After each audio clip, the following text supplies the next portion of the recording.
তো দেখো এখন কিন্তু আম পাকা টাইম হয়ে গেছে, তো সেই জন্য মামামকে কিন্তু অন্য কোনো ফলের রস না খেয়ে আমি ভাবলাম আজকে একটু মামামকে আমের জুস খাওয়ানো যাক। দেখো যখন আমি একটা গাছ পাকা আম নিয়ে নিয়েছি, আর আমি সেই আমটাকে ভালো করে হাতের সাহায্যে গুলে তারপরে দেখো শাকনা দিয়ে ভালো করে ছেঁকে নিচ্ছি। আজকে মামামকে আমি আমের জুস খাওয়াবো, ফুটি খাই মামাম আজকে।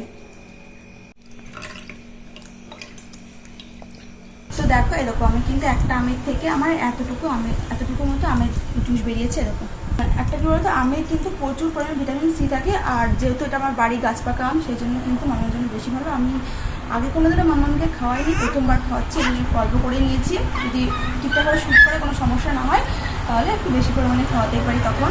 তো তোমরাও খাওয়াতেই পারো, যেহেতু বাড়ির কাছে রাখো, তোমাদের বাড়িতে থাকে কেনা আম তো মানে তো কার বাড়িতেই পাকাবে, এখন কিছু করার নেই, আমাদের নিজের বাড়িতে আছে বলে সেই জন্য। তো দেখো আমি কিন্তু টেস্ট করে দেখেছি ঠিকঠাকই আছে, মোটামুটি মিষ্টি মিষ্টি আছে। দাদা মামামের মামামের রিয়াকশন কীরকম হয়। এই মামা মিষ্টি পছন্দ করে না, তো দেখো ভালো লাগছে। ভালো ভালো, একটু মাথাটা নাড়িয়ে বলে দাও যে ভালো লাগছে। ভালো।